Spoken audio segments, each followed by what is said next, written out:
Joining me now, I have retired Army Brigadier General Sean Harris. General, good morning to you, sir, and thanks for starting the hour with me.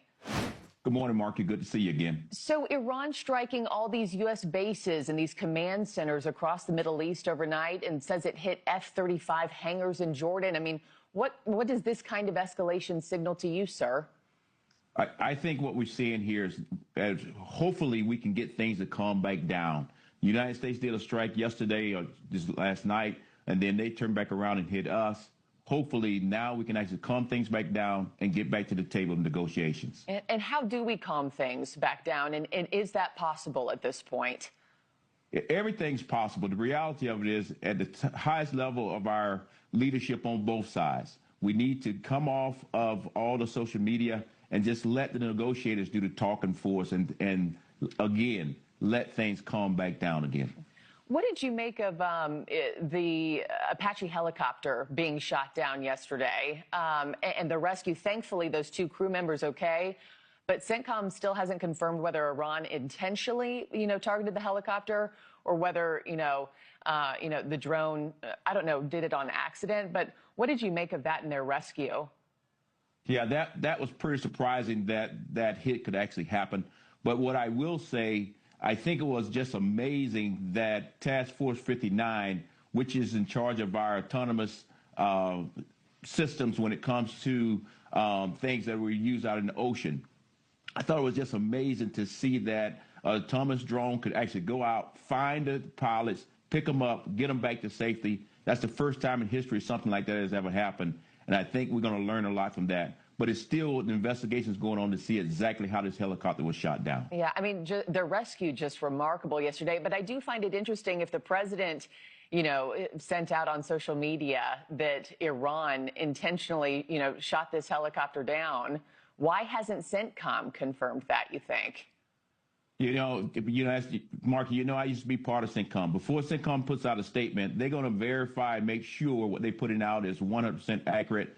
Not saying the president is wrong, but CENTCOM is going to make sure before they put something out that they can verify that this was actually a strike or was this a mistake. And we should know something here in the next 24 to 48 hours. So there is a chance that it wasn't intentionally shot down by Iran?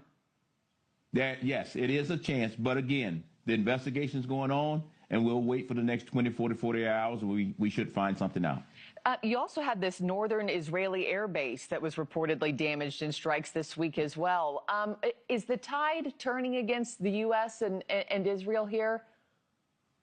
I wouldn't say it's turning against us. I would just say this. If you go all the way back to Sunday, this has been a very kinetic time with Iran. If you go back to the Israeli attacks that happened on Sunday, Monday, and then you have ours today. Like I said earlier in this interview, I think all sides, now when I say all sides, I'm including Israel in this discussion, is that all sides need to temper down and make sure that we can get the negotiators back to the table. Because the worst thing that we can actually have is this turns into a greater war and spreads throughout the Middle East. The other thing that I was thinking of, General, just yesterday, we haven't had a press conference from, Hegseth and General Kane in at least 2 or 3 weeks, it feels like. What do you make of that, and how concerned are you that the Pentagon hasn't been forthcoming about the amount of damage Iranian strikes have done to U.S. bases and other assets in the region, and what our current arsenal actually looks like behind the scenes? Yeah, I was thinking the same thing, Marky, that I think that the leadership for the Pentagon needs to come out today and give us a full-blown briefing on exactly what's going on. Where do we stand? Where do we stand with our arsenal? And then where are we going in the future? Because you're right, it has been quite some period of time.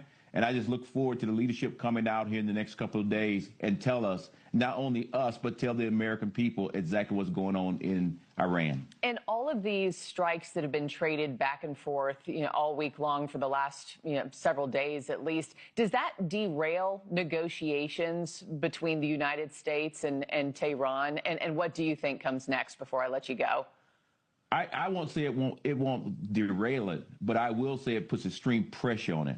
And that's why I think, again, the senior leaders of all of our countries, from Israel to Iran to back here to the United States, our senior leaders need to come off social media, calm things back down so that our negotiators can get back to Pakistan and start having a real conversation of how do we get like Marky, we only working on a framework right now. We're not even working on a real plan. We're just trying to get what are the guidelines for the framework. So we still got a long way to go to get to yes in this situation that we're currently in with Iran. And the United States is now, firing off these self-defense strikes, and we're technically still in a ceasefire.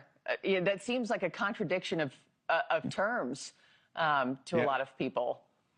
I would tell you, I think that's why Secretary Ward needs to come in and explain to the American people, because with everything that's actually happening, especially with pilots being shot down and ending up in the middle of the ocean, I think they need to come in and explain to people to say what is a ceasefire versus what is a war. And I look forward to them having that conversation with the American people. Yeah, and where things stand now. Brigadier General Sean Harris, I got to let you go and end it there. But thank you so much, as always, sir. Appreciate your time. Thank you very much.